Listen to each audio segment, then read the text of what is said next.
Hello everyone. I am seeing lots of confusion between type 1 immigration and type 1 licensure only. I don't know why people have the confusion. Some are saying that California is not accepting type 1 for licensure only. They will only accept the type 1 immigration. FCCT pause for type revaluation of type 1 licensure only. So there is lots of confusion. So let's go one by one. So one thing, the FCCPT not hold the type 1 licensure only and type 1 revolution for license only. They pause only the type 1 for immigration. Yes, the online option is not available for type 1 re-evaluation licensor only, but if you can mail to FCPT, they will respond back to you and tell you, and you can ask the question whether there is any waiting period for or not. So right now there is no waiting period for type 1 re-evaluation licensure only.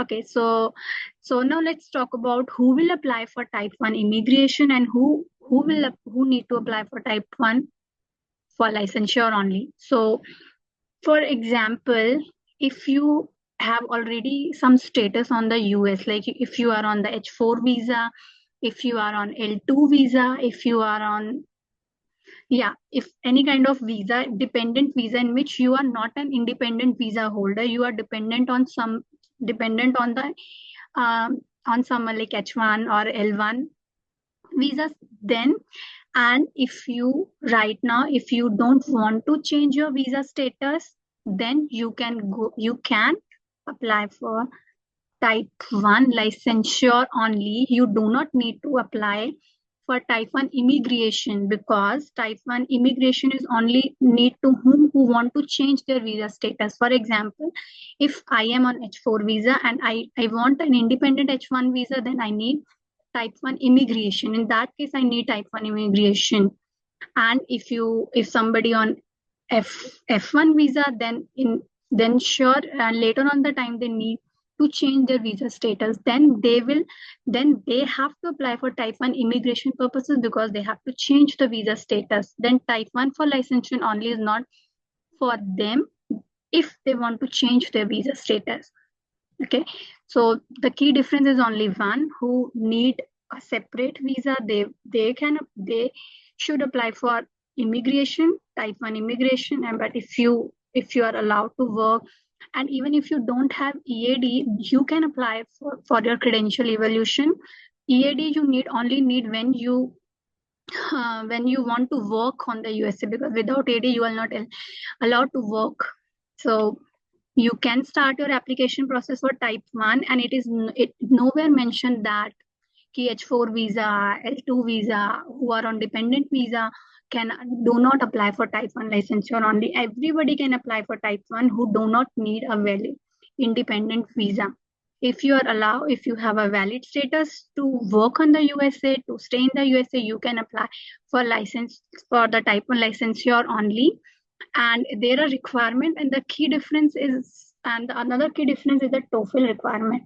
And in type 1 immigration, they need 26 marks in speaking. And for licensure only, every state has a different criteria. For California, they require in speaking in 24, and rest is some values. So let's check. So this is type 1 immigration. And if I'll click on the TOEFL requirement, and yes, so speaking is 26, and for the reading, listening and writing is 63. And type 1 immigration give us the healthcare worker certificate, in which we can that healthcare worker certificate is required when we are changing our status for certain type of visa and certain type of categories.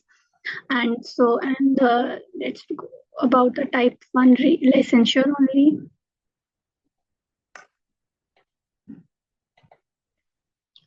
And yeah, they have certain criteria that you have the bachelor's, master's, so you can read all of these according to your requirement. And yeah, some people are struggle with TOEFL 26, so they can apply for type 1 licensure only. Type 1 type 1 licensure only for, and until they get their evaluation report and everything is done, you can prepare for your TOEFL to get 26, and you can start the application. So if you get that one TOEFL in 26, you can also start your type 1 immigration services if you want to change it. So type 1 certificate is for both immigration and licensure. Type 1 licensure only it's required for the credential duration, and it is used for to get the PT to PTA license. And yeah, and US, the key difference is USCIC approved is only type 1 immigration, in which after type 1 immigration you get the healthcare worker certificate. That is, again I'm saying, this is only used if you want to change your status. Otherwise you can go for the type 1 evaluation. Every state has different TOEFL requirement, and they, I think with type 1 licensure only, you don't require the masters for some states. And we discussed TOEFL. Some in type 1 they need 26 in speaking, and for the statewide they have different criteria.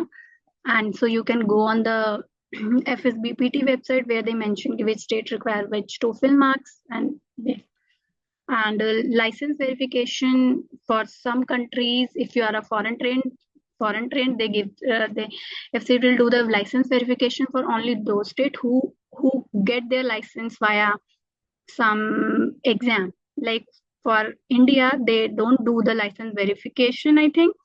And I think when we fill the form during license verification, by our country is not coming, is because we don't need to give any national exam to get a PT license.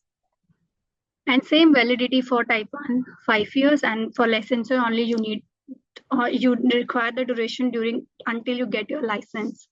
After that, your education is equivalent. And the main difference is purpose. If you want to change your visa status, then type 1 immigration. If you don't want to change your visa status, you want to stay for a few years, or you want to stay on your dependent visa or whichever visa you have, then you can go for type 1 evaluation for licensure only. I am not recommending anyone to go for this service or not go for that service. It is the journal key difference, and it is also mentioned who need the type 1, who need this one, who need PT, everything on the FCCPT website. Done. Pause. Stop.